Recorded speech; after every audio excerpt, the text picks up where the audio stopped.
Finally, we can't understand destructive leaders and susceptible followers without including the environments that they're in. So we don't work in a vacuum. We are always influenced by the environments we're in. And it's not just about the personality traits of the leaders and the followers, but also the environment that they're engaging in. Our environment actually has quite a bit of influence over our day-to-day behaviors, although we tend to be biased and assume that people act according to their internal traits, and we tend to discount the environments that they're in.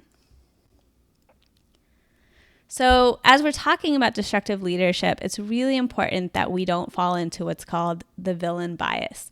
So, there seems to be a trend when researching evil or destructive leaders, and similar to a heroic bias where we think leaders are so amazing and so great, we can also classify leaders as sort of a bad leader or evil leader. And that's clearly an oversimplification of what's going on. And so that's not going to help us truly understand the complexity of destructive leadership and prevent it from happening.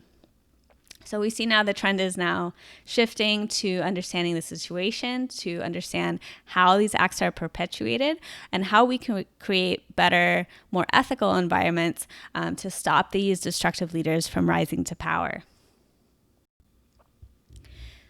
One element that destructive leaders take advantage of in an environment is instability. And that instability can either already be existing in the environment, or often that leader can create or exacerbate the instability that's already there.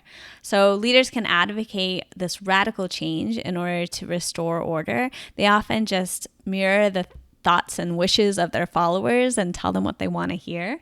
They go in and say, I know everything's really crazy right now, but I'm going to fix it. If you just follow me, I'm going to make everything better. And in that way, it creates this really appealing emotional argument, especially for people who are having a hard time and they're just looking for someone to help. Instability often requires quick action and radical decision making, and leaders can use that to gain more power. So if they say, if you follow me and I'll help you become better, I'll help restore what we once had, they'll often do so quickly so that you don't have too much time to think about how they're doing that or what they stand to gain from that power. Destructive leaders also often take advantage of a perceived threat. And again, the perceived threat may already be in the environment, or as the leader, they might create that threat. This could be mistreatment from a person, a group. It could be an economic or social situation. It could really be anything that feels threatening and scary to their followers. And the important thing here is that the perception is what is making people follow them. So the threat doesn't even have to be real, but as long as people believe in the threat, they are then in more of a fear state. And then the destructive leader is able to manipulate that fear and create the solution for them to follow.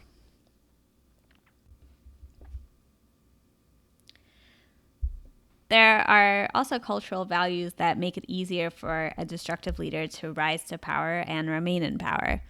Uncertainty avoidance is how comfortable people feel in unstructured situations. Cultures that avoid uncertainty like to have hierarchies and structures and believe in law and order. Cultures who embrace uncertainty are more likely to think for themselves and question authority. This questioning makes it harder for a leader to have complete power. Collectivistic cultures emphasize the goals of the group over the needs of the individual. Again, leaders can take advantage of that interdependence on others with a vision that promises to save everyone. Finally, high power distance means a high regard for people with power.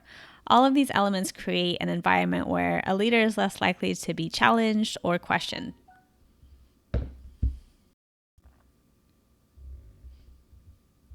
Another element of conducive environments for destructive leadership is the absence of checks and balances and institutionalization. So having no checks and balances means that a leader can have complete power. There's nobody there to tell them not to do something or to question why they're using resources the way they are. Even though leaders need discretion, they want some freedom and they need to be able to do their job, it can also lead to the abuse of power. The more they realize they can get away with, sometimes the more they push to do worse and worse acts. Knowing about these three elements of the toxic triangle, the destructive leaders themselves, the susceptible followers, and the conducive environments that they're in, think about what you could do to create an organization that is more likely to be ethical.